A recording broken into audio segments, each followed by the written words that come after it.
नमस्ते, आदाब, सत श्री अकाल। आप सभी का स्वागत है आपके अपने YouTube चैनल पे। तो आज हम पढ़ेंगे फ्लूइड मैकेनिक्स का प्रॉपर्टीज ऑफ फ्लूइड से विस्कोसिटी। जैसे कि आपके बुक में दे रखा है कि viscosity is defined as a property of a fluid which offers resistance to the movement of one layer of a fluid over the another adjacent layer. तो कहने का मतलब है कि ये एक लेयर होगा और ये दूसरा, इन दोनों के बीच में जो भी मोमेंटम है या कोहेसिव फोर्स है, इन दो फ्लूइड के दो पार्टिकल्स हैं जो इनके बीच में, इसी के बारे में हम देखेंगे। ठीक है। और यही जो फोर्स, जो भी मोमेंटम और कोहेशन के वजह से जो कि स्ट्रेस डेवलप होता है, यही होता है विस्कोसिटी।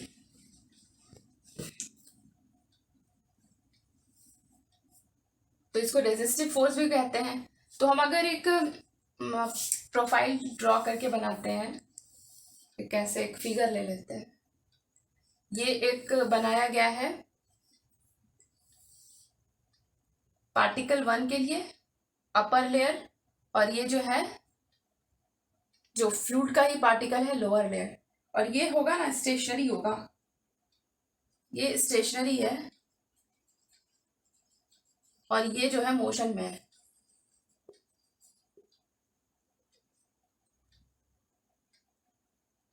तो हम इसको एक फिगर से देख लेते हैं कि ये जो इस तरह से इनके बीच में जो डिस्टेंस है ये है dy, ये वेलोसिटी,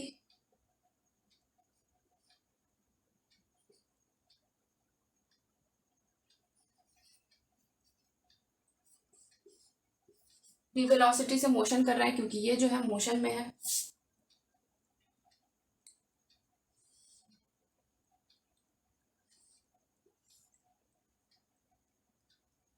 और ये डी भी हो गया, ये भी हो गया।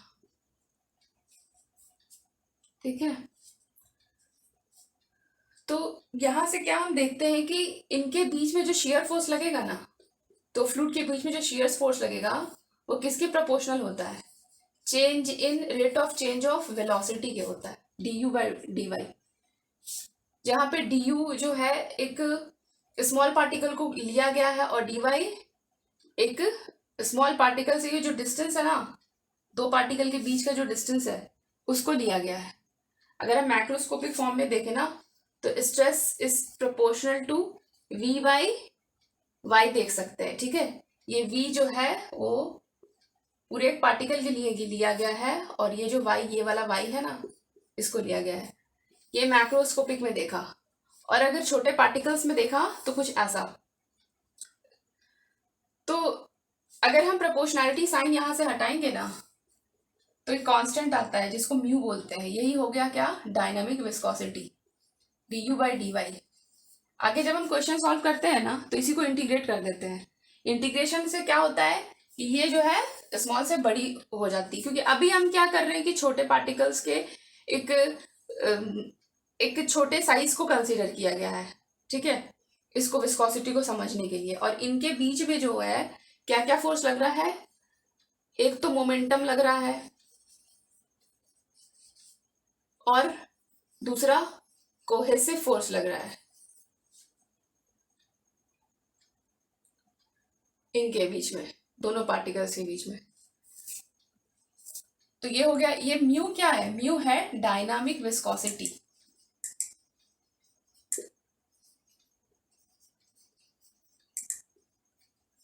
ठीक है। आपके बुक में जो प्रोफाइल ड्रॉ किया गया है वो कुछ ऐसा है, जो ग्राफ है सॉलिड बाउंड्री के लिए, कुछ ऐसा।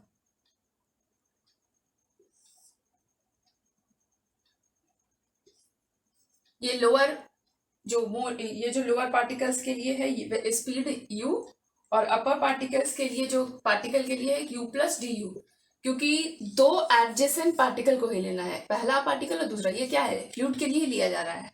ठीक है। और इनके बीच का जो दूरी है वो क्या है? dy। और इनकी स्पीड यही स्मॉल, ये du। ठीक है।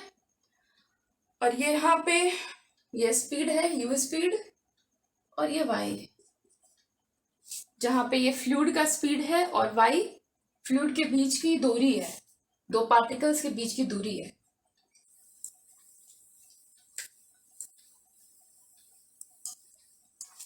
इसके बाद आते हैं यूनिट ऑफ विस्कोसिटी।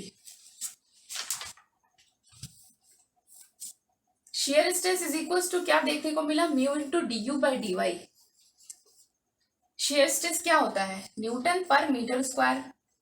म्यू नहीं पता, वेलोसिटी क्या है मेरी, मीटर पर सेकेंड, और ये जो डिस्टेंस था वो क्या है, मीटर। तो यहां से कट गया, तो म्यू क्या आ जाता है, न्यूटन सेकेंड पर मीटर स्क्वायर, है ना। ये हो गया ऐसा यूनिट, ये हो गया ऐसा यूनिट। और अगर सीजीएस यूनिट निकालना हो तो सीजीएस में न्यूटन का क्या हो जाता है, डाइन सेकेंड पर सेंटीमीटर स्क्वायर। ठीक है, ये सीजीएस यूनिट, ऐसा यूनिट। तो डेरिवेशन तो आता नहीं है, डायरेक्ट फॉर्मूला ही आता है, मतलब यूनिट है क्या होता है, इसी पे बेस्ड क्वेश्चंस, न्यूमेरिकल्स जो भी हैं, बट जानकारी के लिए इसे बता दिया है। उसके बाद हम देखते हैं कि डाइन सेकेंड पर सेंटीमीटर स्क्वायर जो है, इसको पॉइस भी बोलते हैं। ठीक है, ये सीजीएस यूनिट है, इसका मतलब पॉइस भी होता है।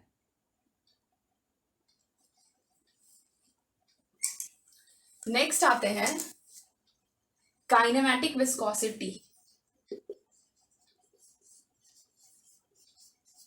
वो क्या था, डायनामिक विस्कोसिटी, ये था काइनेमैटिक विस्कोसिटी। ठीक है, काइनेमैटिक के लिए क्या बोला गया था कि जहां पर प्रेशर जो है, प्रेशर नहीं लगता है,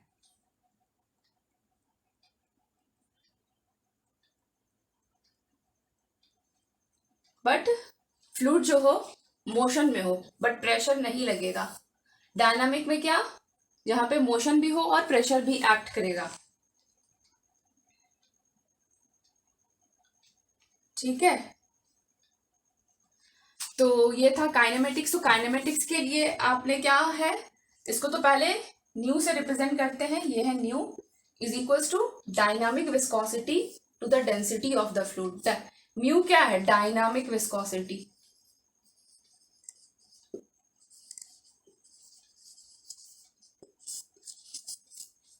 ठीक है, और ये है डेंसिटी ऑफ द फ्लूइड।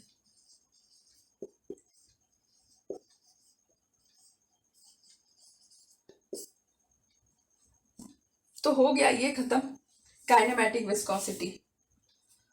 और इसका जो ऐसा यूनिट होता है वो हम डिराइव करेंगे। डायनामिक विस्कोसिटी का क्या हो जाता है कि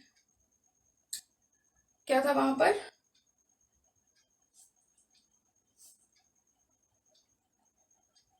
कुछ ऐसे इसका हम लिखते हैं, ऐसा unit metre square per second. Derivation करेंगे जब, तो वही डायनामिक विस्कोसिटी का आप ऐसा यूनिट लिखेंगे और फिर डेंसिटी का लिखेंगे और डिवाइड कर देंगे, तो कुछ मीटर स्क्वायर पर सेकेंड आ जाएगा। फिर आते हैं वन स्ट्रोक। वन स्ट्रोक बराबर कितना होता है, वन स्ट्रोक बराबर सेंटीमीटर स्क्वायर पर सेकेंड। ये क्या है, सीजीएस यूनिट है इसी की, और ये क्या था, एसआई यूनिट था। तो one stroke is equals to हो जाता है 10 to the power -4 metre square per second. अब ये 10 कहां से आया, ये कुछ हुआ 1/100 का स्क्वायर। ठीक है, क्योंकि ये क्या था, मैंने सेंटीमीटर में लिया है, तो इसका ये स्क्वायर जाएगा यहां से, मीटर स्क्वायर पर सेकेंड, तो ये हो जाएगा 10 to power -4 metre square per second. Newton's law of viscosity क्या था? तो Newton's law of viscosity is shear stress is proportional to rate of change of velocity, ये था। ठीक है, तो आगे हम न्यूटोनियन फ्लूइड और नॉन न्यूटोनियन फ्लूइड देखेंगे कल के क्लास में, और इसका वेरिएशन टेम्परेचर के साथ में कैसे होता है और क्यों होता है। ठीक है, तो आज की क्लास बहुत ही छोटी थी, बट यही इतना है। तो इस वीडियो को लाइक कीजिए, शेयर कीजिए, चैनल को सब्सक्राइब कीजिए। बाय।